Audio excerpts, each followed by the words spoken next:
What is the meaning of this? It's a dark day in Gold's Gym. They're taking down Arnold's poster. You have a lot of respect for Arnold? Is he one of your heroes? Well, he was until he took his shit down. You know, that guy's a traitor, man.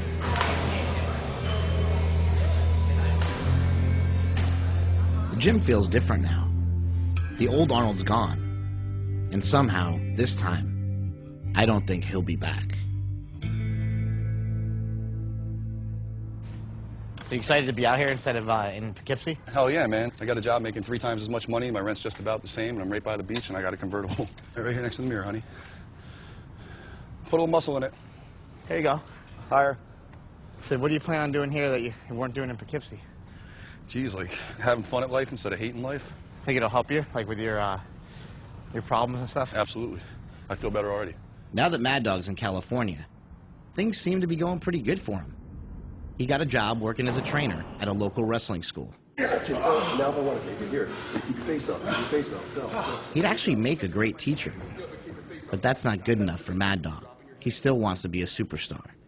So this Sunday night, pay-per-view, Madison Square Garden, Hell's bells will toll for you. Got it. Just not on my best. I'm sick though, dude. Mad Dog sent his promo to the WWE, but they rejected him again. They said he's too old and not what they're looking for right now. You know, I want to believe that the world is good, but it's not, and I want to try hard, but why try when you can't win? Those who can't do train, it's just I never understood why I didn't. Yeah. You know? Like, what's the problem with just being like a normal guy? Like, what's wrong with just being normal? There's nothing wrong with it. Well, actually, there is something wrong with it. The thing that's wrong with it is that I was born to attain greatness, and I'm the only one that's holding myself back, and I need to attain greatness. I need to do it. You live down by the beach, you have a beautiful wife, And nothing's ever good enough. I can only imagine how she feels. And do you ever, you know, think like, why am I dragging somebody else in this? I know that a lot of times she's crying herself to sleep, and I know that sometimes she doesn't go the way that she did when I first met her. Mm-hmm. And I know it's my fault, and it really tears me up. Yeah. Well, I mean, like, I worry every day that what I worry about is you're going to lose your job, you're going to lose your wife, and then you're going to lose yourself, you know? If I lose my job and my wife, what else do I have? I just feel that I have more to offer this world, and I don't know exactly what it is or how I'm going to go about doing it.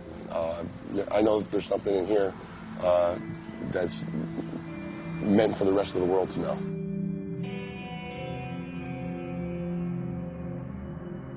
When you were kids, you all admired the champion marble shooter, the fastest runner, big league ball players, the toughest boxers. Americans love a winner and will not tolerate a loser.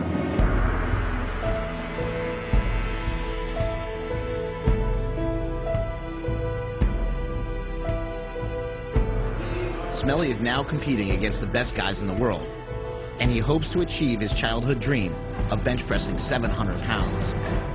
But he and his wife agreed that this would be his last meet on steroids.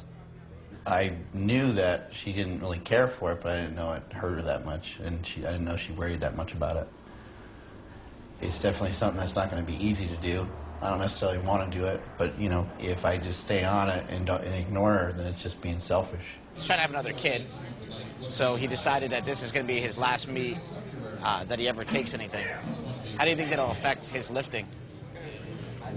It affected somewhat, but once he tapers off and has the child, go right back on. But he doesn't want to go back on him. His wife doesn't want him to be on it at all, ever again. The death of Smelly. You think so? Smelly will go back on. So you'll never take it again? I'll never take him again? Yeah. No, I probably will take him again, because... How? This is something...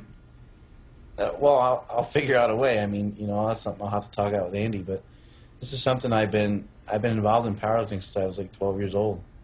This is part of what I would like to do, and I'm not going to go from squatting 800 pounds to squatting 700 pounds.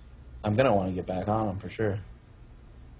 which is kind of sad because Well, you know, a lot of people have to lie to get ahead. That's just kind of the way things work. I mean, we weren't brought up as cheaters. Well, I mean, people aren't brought up to like rob a bank either. You're not really like trained to rob a bank, or you're not really trained to do drugs or taught to do drugs or anything like that. It's just, you know, kind of the way you end up. Yeah, come on. Let's go, Mark. Let's go, Mark. Come on. Come on. Take left. Come on. Go, Mark.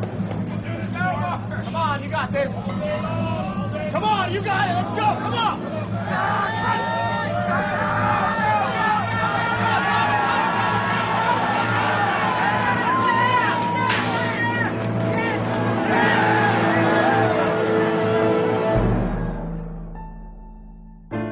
My baby brother is on steroids, and we all know it.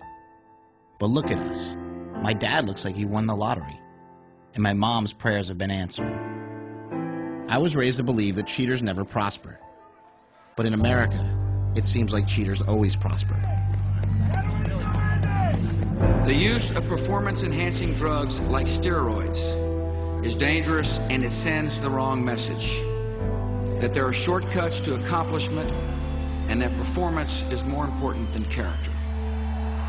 There is a clash in America between doing the right thing and being the best. Americans play to win all the time because the very thought of losing is hateful to America. It is over here! 7:56. Bond stands alone. In a culture where second place is the first loser, the real heroes are the ones who win at all costs. Everything I have, my career, my success, my family, I owe to America. This is America. We are the greatest country in the world. You could call us a nation on steroids.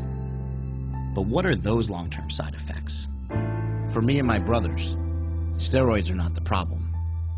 They are just another side effect of being American.